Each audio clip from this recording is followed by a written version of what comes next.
Guys, നമ്മൾ ഈ വീഡിയോയിൽ നോക്കാൻ വേണ്ടി പോകുന്ന CMA ഇൻ്റർമീഡിയറ്റിൻ്റെ പേപ്പർ 12 ആയിട്ടുള്ള മാനേജ്മെൻറ്റ് അക്കൗണ്ടിങ്ങിലെ ഫസ്റ്റ് ചാപ്റ്ററാണ് നമ്മൾ ആദ്യം തന്നെ നോക്കാൻ വേണ്ടി പോകുന്നത്. നമുക്കിപ്പോൾ ജൂണിൽ എക്സാം വരികയാണ്. അതിനുവേണ്ടി ഹെൽപ്പ് ചെയ്യാനുള്ള വീഡിയോസ് ആയിരിക്കും ഞാൻ ചെയ്യുന്നത്. നിങ്ങൾക്ക് എന്തെങ്കിലും ഡൗട്ട്സ് വെച്ച് പറയുന്നതിലുണ്ട് എങ്കിൽ നിങ്ങൾക്ക് കമൻറ്റായിട്ട് ചോദിക്കാം കേട്ടോ. ഞാൻ അതിനെക്കുറിച്ച് എക്സ്പ്ലെയിൻ ചെയ്ത് സെപ്പറേറ്റ് വീഡിയോ ചെയ്യാം. ഫസ്റ്റ് സെക്ഷൻ എയിൽ തന്നെ നമ്മൾ ഇൻട്രൊഡക്ഷൻ ടു മാനേജ്മെൻറ്റ് അക്കൗണ്ടിങ് ആണ് നോക്കുന്നത്.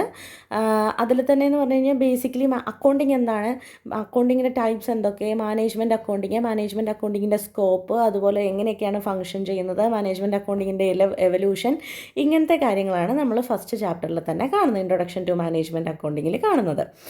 ഇതിലാദ്യം തന്നെ ഇൻട്രൊഡക്ഷനിൽ പറയുന്നതെന്ന് വെച്ച് കഴിഞ്ഞിട്ടുണ്ടെങ്കിൽ ഫിനാൻഷ്യൽ ട്രാൻസാക്ഷൻസിൻ്റെ റെക്കോർഡ് കീപ്പിംഗ് ആണ് അക്കൗണ്ടിങ് എന്ന് പറയുന്നത്. ആ അക്കൗണ്ടിങ് ഒരു ഓർഗനൈസേഷൻ്റെ തീരുമാനങ്ങൾ എടുക്കുന്നതിനും റിപ്പോർട്ടിങ്ങിനും അനാലിസിസിനും ഫിനാൻഷ്യൽ ആക്ടിവിറ്റീസിനെ കുറിച്ച് മനസ്സിലാക്കാനും എല്ലാം സഹായിക്കുന്നു. അങ്ങനെ അക്കൗണ്ടിങ്ങിനെ കുറിച്ചുള്ള ഒരു ബ്രീഫാണ് ഫസ്റ്റ് പാരഗ്രാഫ്. സെക്കൻഡ് പാരഗ്രാഫിൽ പറയുന്നത് വാരൻ ബഫറ്റ് എന്ന് പറഞ്ഞ ഒരു 17 വയസ്സുള്ള ഇൻവെസ്റ്റ്മെൻറ്റ് ഫേമിൽ ഇൻറ്റേണായിട്ട് വർക്ക് ചെയ്തുകൊണ്ടിരുന്ന ഒരാൾ മാനേജ്മെൻറ്റ് അക്കൗണ്ടിങ്ങിനെ കുറിച്ച് പറഞ്ഞിരിക്കുന്ന ഒരു കാര്യമാണ്. വാരൻ ബഫറ്റ് 2014 മാനേജ്മെൻറ്റ് അക്കൗണ്ടിങ്ങിനെ കുറിച്ച് പറയുന്നതെന്ന് വെച്ച് കഴിഞ്ഞാൽ this is the language of business എന്ന് വെച്ച് കഴിഞ്ഞാൽ ബിസിനസ്സിൻ്റെ ഭാഷയാണ് മാനേജ്മെൻറ്റ് അക്കൗണ്ടിങ് എന്ന് വെച്ച് കഴിഞ്ഞാൽ നമ്മളിപ്പോൾ നോക്കുമ്പോൾ എന്ന് പറഞ്ഞു കഴിഞ്ഞിട്ടുണ്ടെങ്കിൽ നമ്മുടെ ഭാഷ മാതൃഭാഷ മലയാളമാണ്.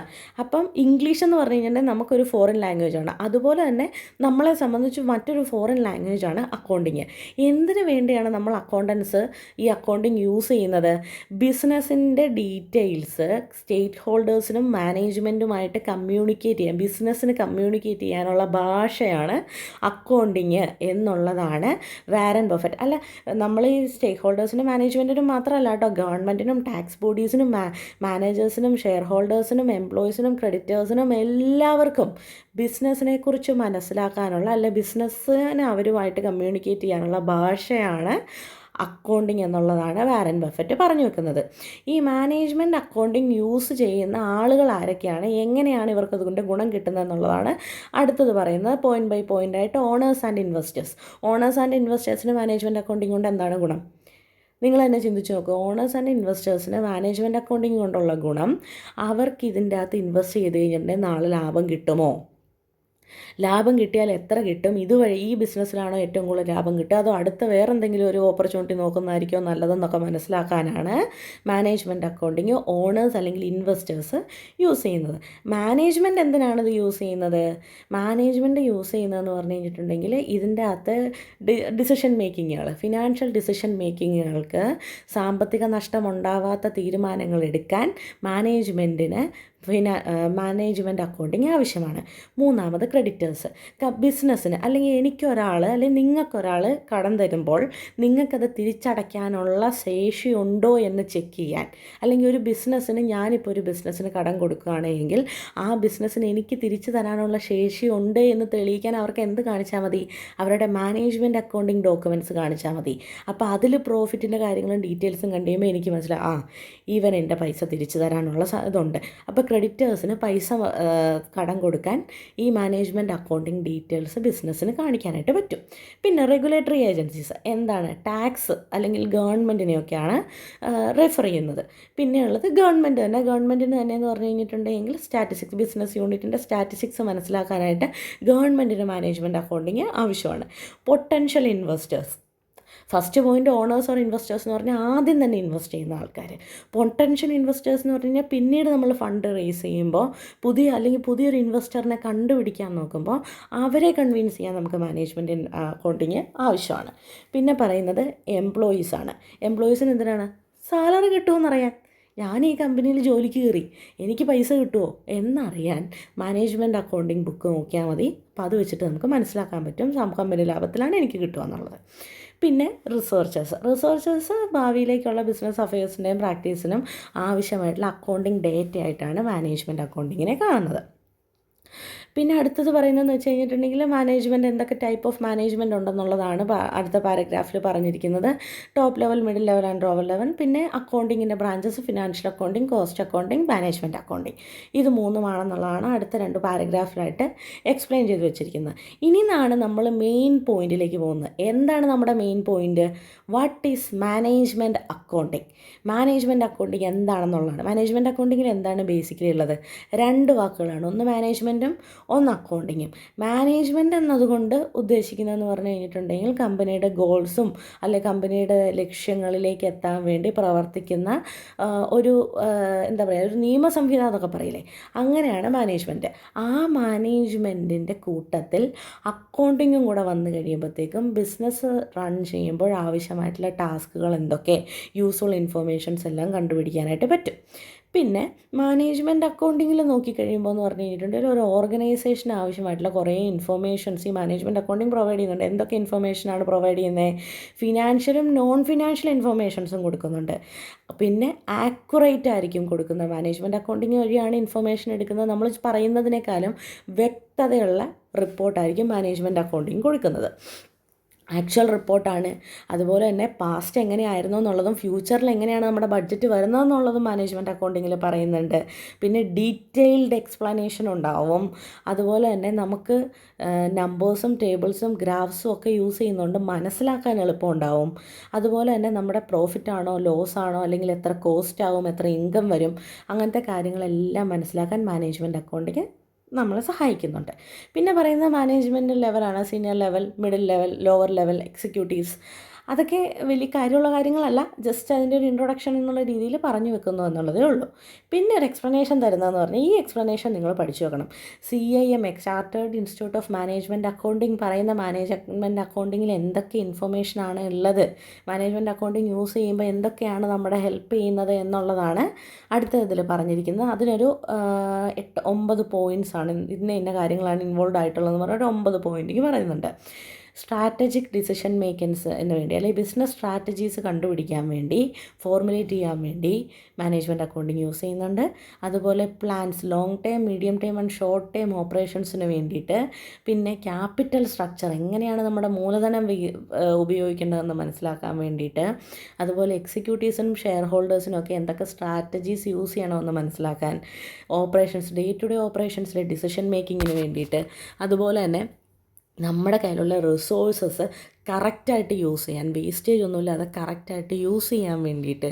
അതുപോലെ തന്നെ എന്തെങ്കിലും റിപ്പോർട്ട്സൊക്കെ ക്രിയേറ്റ് ചെയ്യാൻ വേണ്ടിയിട്ട്, നമ്മുടെ കയ്യിലുള്ള അസറ്റ്സ് എങ്ങനെ ഉപയോഗിക്കണം, എങ്ങനെ കീപ്പ് ചെയ്യണമെന്ന് മനസ്സിലാക്കാൻ, റിസ്ക് മാനേജ്മെൻറ്റിന്, ഇങ്ങനെയുള്ള കാര്യങ്ങൾക്കൊക്കെയാണ് മാനേജ്മെൻറ്റ് അക്കൗണ്ടിങ് ഹെൽപ്പ് ചെയ്യുന്നത് എന്നുള്ളതാണ് CIMA പറഞ്ഞു വെക്കുന്നത് എന്നുള്ളൊരു എക്സ്പ്ലനേഷനാണ്. അത് നിങ്ങളൊന്ന് കാണാതെ പഠിച്ചു വെക്കുന്നത് നല്ലതായിരിക്കും. അതിൽ ആ ഒരു എക്സ്പ്ലനേഷൻ മാത്രമേ കാണാതെ പഠിക്കാൻ ഞാൻ പറയുള്ളൂ. ബാക്കിയുള്ളതൊക്കെ നിങ്ങളൊന്ന് വായിച്ച് നോക്കിയാൽ മതി. കാരണം നമുക്ക് ആ ഒരു എക്സ്പ്ലനേഷൻ ഉണ്ടെങ്കിൽ മാനേജ്മെൻറ്റ് അക്കൗണ്ടിങ്ങിനെ കുറിച്ച് എന്ത് ക്വസ്റ്റ്യൻസ് വന്നാലും, എന്ത് തിയറി ക്വസ്റ്റ്യൻ വന്നാലും നമുക്ക് അവിടെ അത് ആൻസർ ചെയ്യാവുന്നതാണ്. ഓക്കെ, ഇനി നമുക്ക് ഇമ്പോർട്ടൻ്റ് ആയിട്ട് നോക്കേണ്ടത് സ്കോപ്പാണ്. മാനേജ്മെൻറ്റ് അക്കൗണ്ടിങ്ങിൻ്റെ സ്കോപ്സ് പറയുമ്പോൾ ഒരു 11 പോയിൻ്റാണ് പറഞ്ഞു വെച്ചിരിക്കുന്നത്. അതിലാദ്യം തന്നെ ഫിനാൻഷ്യൽ അക്കൗണ്ടിങ്. അതിൻ്റെ ഫിനാൻഷ്യൽ കാര്യങ്ങൾ എങ്ങനെയാണെന്ന് മനസ്സിലാക്കാൻ മാനേജ്മെൻറ്റ് അക്കൗണ്ടിങ് നമുക്ക് ആവശ്യമുണ്ട്. ഫിനാൻഷ്യൽ അക്കൗണ്ടിങ് ക്രിയേറ്റ് ചെയ്യാൻ മാനേജ്മെൻറ്റ് അക്കൗണ്ടിങ് വേണമെന്നുള്ളതാണ് ആദ്യത്തെ പോയിൻറ്റ്. പിന്നെ കോസ്റ്റ് അക്കൗണ്ടിങ്. കോസ്റ്റ് അക്കൗണ്ടിങ് എന്താണ്? നമുക്ക് എത്ര ചിലവ് വരും, നമ്മുടെ ബഡ്ജറ്റ് ക്രിയേറ്റ് ചെയ്യാൻ. ആ ബഡ്ജറ്റ് ക്രിയേറ്റ് ചെയ്യുന്നതുകൊണ്ട് എന്താ ഗുണം? മാനേജ്മെൻറ്റിന് അക്കൗണ്ടിങ് ഈ ബഡ്ജറ്റ് യൂസ് ചെയ്തിട്ട് എത്ര സാമ്പത്തികം വേണം, അല്ലെങ്കിൽ എങ്ങനെയൊക്കെ എപ്പോഴൊക്കെ യൂസ് ചെയ്യണം, എവിടെയൊക്കെ യൂസ് ചെയ്യണമെന്ന് മനസ്സിലാക്കാൻ വേണ്ടി സഹായിക്കുന്നു. ദാറ്റ് മീൻസ് കോസ്റ്റ് അക്കൗണ്ടിങ്ങിനെ സഹായിക്കുന്നു. പിന്നെ ബഡ്ജറ്റിംഗ് ആൻഡ് ഫോർകാസ്റ്റിംഗ്. ഇത് മൂന്നും സെയിം പോയിൻ്റ് ആയിട്ട് കേട്ടോ. ബഡ്ജറ്റിംഗ് ആൻഡ് ഫോർകാസ്റ്റിംഗ് എന്ന് പറഞ്ഞാലും നമുക്ക് എത്ര ബഡ്ജറ്റ് ഉണ്ടെന്നുള്ളതും നാളെ എത്ര യൂസ് ചെയ്യണം എന്നുള്ളതും കാര്യങ്ങൾ മനസ്സിലാക്കാം. പിന്നെ cost control procedures. Cost control ചെയ്യാൻ വേണ്ടി നമുക്ക് ബഡ്ജറ്റ് ക്രിയേറ്റ് ചെയ്ത് വെച്ചിരിക്കുന്നതുകൊണ്ട് അതനുസരിച്ച് പൈസ വിനിയോഗിച്ചാൽ മതി. അപ്പോൾ നമ്മുടെ കോസ്റ്റ് കൺട്രോൾ ആവും. പിന്നെ റിപ്പോർട്ടിങ്. നമുക്ക് ഗവൺമെൻറ്റിന് ഒരു റിപ്പോർട്ട് കൊടുക്കാനായിട്ട് ഈ പറയുന്ന മാനേജ്മെൻറ്റിന് ഒരു റിപ്പോർട്ട് കൊടുക്കാനായിട്ട് മാനേജ്മെൻറ്റ് അക്കൗണ്ടിങ് യൂസ് ചെയ്തുകൊണ്ട് നമുക്ക് എളുപ്പത്തിൽ പറ്റുന്നുണ്ടെന്നുള്ളതാണ്. പിന്നെ മെത്തേഡ്സ് ആൻഡ് പ്രൊസീജിയേഴ്സ്. എന്തൊക്കെ മെത്തേഡ്സ് യൂസ് ചെയ്യണം, എന്തൊക്കെ പ്രൊസീജിയേഴ്സാണ് നമ്മുടെ ബിസിനസ്സിൽ യൂസ് ചെയ്യേണ്ടതെന്ന് നമുക്ക് മനസ്സിലാക്കാൻ വേണ്ടി മാനേജ്മെൻറ്റ് അക്കൗണ്ടിങ് സഹായിക്കുന്നുണ്ട്. പിന്നെ അടുത്തത് 7ാമത്തെ പോയിന്റ് പറയുന്നത് ടാക്സ് അക്കൗണ്ടിങ് ആണ്. എന്താണ്? നമ്മുടെ റിട്ടേൺ ഓൺ ഇൻകം എങ്ങനെയാണ്, ടാക്സബിൾ ഇൻകം എത്രയാണ്, ഇൻകം സ്റ്റേറ്റ്മെൻറ്റ് ക്രിയേറ്റ് ചെയ്യാനൊക്കെ മാനേജ്മെൻറ്റ് അക്കൗണ്ടിങ് സഹായിക്കുന്നുണ്ട്. പിന്നെ ഇൻറ്റേർണൽ ഫിനാൻഷ്യൽ കൺട്രോൾ എന്ന് പറഞ്ഞു കഴിഞ്ഞിട്ടുണ്ടെങ്കിൽ കമ്പനിക്കകത്ത് ഈ മാനേജറിൻ്റെ കയ്യിലിരിക്കുന്ന ഫണ്ട് എങ്ങനെ യൂസ് ചെയ്യണം, അല്ലെങ്കിൽ അത് എഫിഷ്യൻ്റായിട്ട് യൂസ് ചെയ്യാനായിട്ട് മാനേജ്മെൻറ്റ് അക്കൗണ്ടിങ് സഹായിക്കുന്നുണ്ട്. പിന്നെ പറയുന്നത് ഇൻ്റർപ്രട്ടേഷൻ. എന്താണ് ഇൻ്റർപ്രട്ടേഷൻ കൊണ്ട് ഉദ്ദേശിക്കുന്നത്? ഫിനാൻഷ്യൽ ഡേറ്റയെ ഇൻ്റർപ്രറ്റ് ചെയ്ത് ഓരോ തീരുമാനങ്ങളും എങ്ങനെ എടുക്കണമെന്ന് മനസ്സിലാക്കാൻ പറ്റുന്നു. 10ാമത്തെ പോയിൻ്റ് എന്താണ്? ഓഫീസ് സർവീസസ് ആണ് പറഞ്ഞിരിക്കുന്നത്. എന്ന് വെച്ച് കഴിഞ്ഞിട്ടുണ്ടെങ്കിൽ നമ്മുടെ ഡേറ്റ പ്രോസസ്സിങ്, റിപ്പോർട്ടിംഗ്, ഇലക്ട്രോണിക് ഡിവൈസസിൻ്റെ കമ്മ്യൂണിക്കേഷൻ്റെ ഒക്കെ ബെറ്റർ യൂസിന് മാനേജ്മെൻറ്റ് അക്കൗണ്ടിങ് നമുക്ക് ആവശ്യമായിട്ട് വരുന്നുണ്ടെന്നുള്ളതാണ്. അതൊക്കെ ശരിക്കും ഒരു മൈന്യൂട്ടായിട്ടുള്ള മാനേജ്മെൻറ്റ് അക്കൗണ്ടിങ്ങിൻ്റെ ഹെൽപ്സ് ആട്ടോ പറയുന്നത്. നമുക്ക് പറയുമ്പോൾ പോയിൻറ്റ്സ് ഇത്രയും വരുന്നുണ്ടെന്നുള്ളതേ ഉള്ളൂ. നമുക്കൊന്ന് ചിന്തിച്ചെഴുതാവുന്നേ ഉള്ളൂ. ഇതൊക്കെ നിങ്ങളൊന്ന് വായിച്ച് വെച്ച് കഴിഞ്ഞിട്ടുണ്ടെങ്കിൽ നിങ്ങൾക്കത് ചിന്തിച്ചെഴുതാവുന്നതേ ഉള്ളൂ. പിന്നെ evaluating the performance of the management accounting കൊണ്ട് എന്താണ് ഗുണമുള്ളത്?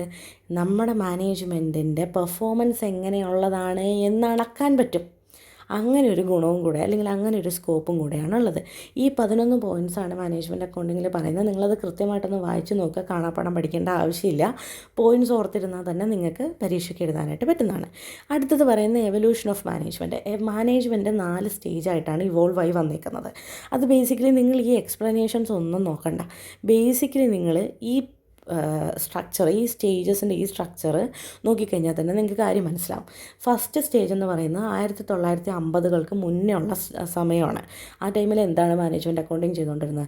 Cost determination and financial control. എത്ര സാമ്പത്തികം വേണ്ടി വരുമെന്ന് മനസ്സിലാക്കുക, എത്ര പൈസ വേണ്ടി വരുമെന്ന് മനസ്സിലാക്കുക, അതനുസരിച്ചുള്ള ഫണ്ട് റെഡിയാക്കുക, അത് ഉപയോഗിക്കുക എന്നുള്ളതാണ് 1950-കൾക്ക് മുന്നേ മാനേജ്മെൻറ്റ് അക്കൗണ്ടിങ് ചെയ്തുകൊണ്ടിരുന്നത്. ആൻഡ് ഇതാണ് മാനേജ്മെൻറ്റ് അക്കൗണ്ടിങ്ങിൻ്റെ ഫസ്റ്റ് സ്റ്റേജ്. രണ്ടാമത്തെ സ്റ്റേജോ 1950 ടു 1965 വരെയുള്ള സമയം. ആ സമയത്ത് എന്താണ്? മാനേജ്മെൻറ്റിന് ബിസിനസ്സിൻ്റെ കാര്യങ്ങൾ പ്ലാൻ ചെയ്യാനും അത് കൺട്രോൾ ചെയ്യാനും ഹെൽപ്പ് ചെയ്യുകയാണ് ചെയ്തുകൊണ്ടിരുന്നത്, ഈ മാനേജ്മെൻറ്റ് അക്കൗണ്ടിങ് ചെയ്തുകൊണ്ടിരുന്നത്. അത് 1950 തൊട്ട് 1965 വരെയാണ് രണ്ടാമത്തെ സ്റ്റേജ് മാനേജ്മെൻറ്റ് അക്കൗണ്ടിങ്ങിൻ്റെ വരുന്നത്. മൂന്നാമത്തെ സ്റ്റേജ് വരുന്നത് 1965 മുതൽ 85 വരെയുള്ള 1985 വരെയുള്ള സമയത്ത് ചെയ്തുകൊണ്ടിരുന്നത് റിസോഴ്സസിൻ്റെ വേസ്റ്റേജ് കുറച്ചുകൊണ്ട് എഫിഷ്യൻറ്റ് യൂട്ടിലൈസേഷൻ ഓഫ് റിസോഴ്സസ് ആണ് മൂന്നാമത്തെ സ്റ്റേജിൽ മാനേജ്മെൻറ്റ് അക്കൗണ്ടിങ് ചെയ്തുകൊണ്ടിരുന്നത്. നാലാമത്തെ സ്റ്റേജ് എന്ന് പറഞ്ഞു കഴിയുമ്പോൾ, നാലാമത്തെ സ്റ്റേജ് വരുന്നതെന്ന് വെച്ച് കഴിഞ്ഞാൽ 1985 തൊട്ട് 2000 വരെയാണ്. ആ സമയത്ത് എന്താണ് മാനേജ്മെൻറ്റ് അക്കൗണ്ടിങ് ചെയ്തുകൊണ്ടിരുന്നത്? Creation of value through efficient utilisation of resources. മൂന്നാമത്തെ സ്റ്റേജിൽ റിസോഴ്സസ് എഫിഷ്യൻ്റായിട്ട് യൂസ് ചെയ്യുകയാണ് ചെയ്തുകൊണ്ടിരുന്നത്. നാലാമത്തെ സ്റ്റേജിൽ ഈ റിസോഴ്സസ് എഫിഷ്യൻ്റായിട്ട് യൂസ് ചെയ്തതുകൊണ്ട് എക്സ്ട്രാ വാല്യൂ ക്രിയേറ്റ് ചെയ്യുക, അല്ലെങ്കിൽ എക്സ്ട്രാ പ്രോഫിറ്റ് ക്രിയേറ്റ് ചെയ്യുക എന്നുള്ളതായിരുന്നു ചെയ്തുകൊണ്ടിരുന്നത്. അപ്പോൾ ഈ 4 സ്റ്റേജാണ് എവല്യൂഷൻ ഓഫ് മാനേജ്മെൻറ്റ് അക്കൗണ്ടിങ്ങിന് വരുന്നത്. ഇത് കഴിഞ്ഞിട്ട് നമുക്ക് നെക്സ്റ്റ് പേജിൽ ഒരു ചാർട്ട് കാണിക്കുന്നുണ്ട്. അതെന്ന് വെച്ച് കഴിഞ്ഞിട്ടുണ്ടെങ്കിൽ ഈ ഓരോ സ്റ്റേജസിലും എന്തൊക്കെ മെത്തേഡ്സാണ് യൂസ് ചെയ്തത്, ആ മെത്തേഡ്സ് യൂസ് ചെയ്തുകൊണ്ടുള്ള അക്കൗണ്ടിങ് എങ്ങനെയാണ് ചെയ്യുന്നത്, കാര്യങ്ങളൊക്കെയാണ്.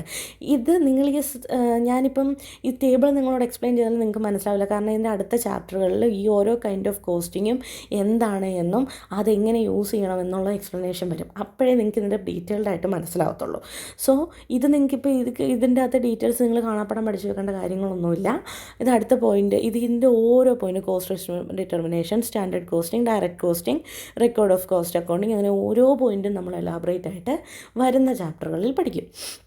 അപ്പോൾ ഇത്രയാണ് മാനേജ്മെൻറ്റ് അക്കൗണ്ടിങ്ങിൻ്റെ ബേസിക് ഡീറ്റെയിൽസ് ആയിട്ട്, അല്ലെങ്കിൽ ഒരു ഇൻട്രൊഡക്ഷൻ ആയിട്ട് നമ്മുടെ ടെക്സ്റ്റിൽ പറഞ്ഞു വെച്ചിരിക്കുന്നത്. മാക്സിമം നിങ്ങളിതൊന്ന് ഓടിച്ച് വായിച്ച് നോക്കുക. ജസ്റ്റ് ഒരു ഹാഫ് ആൻ അവറിൽ കൂടുതൽ നിങ്ങൾ ഇതിനു വേണ്ടി ഇൻവെസ്റ്റ് ചെയ്യരുത്. ജസ്റ്റ് ഇതിൻ്റെ ഡീറ്റെയിൽസ് മാത്രമേ നമുക്ക് മനസ്സിലാകാനുള്ളൂ. ഇതൊന്ന് ഓർത്തിരുന്ന് പരീക്ഷ എഴുതാനുള്ള കാര്യങ്ങളേ ഇതിലേ ഉള്ളൂ. നമുക്ക് ബൈ ഹാർട്ട് ചെയ്യാനൊന്നുമില്ല. അപ്പം നല്ലപോലെ പഠിക്കുക. വരുന്ന ദിവസങ്ങളിൽ ഞാൻ അടുത്ത ചാപ്റ്റേഴ്സും അപ്ലോഡ് ചെയ്യാം കേട്ടോ.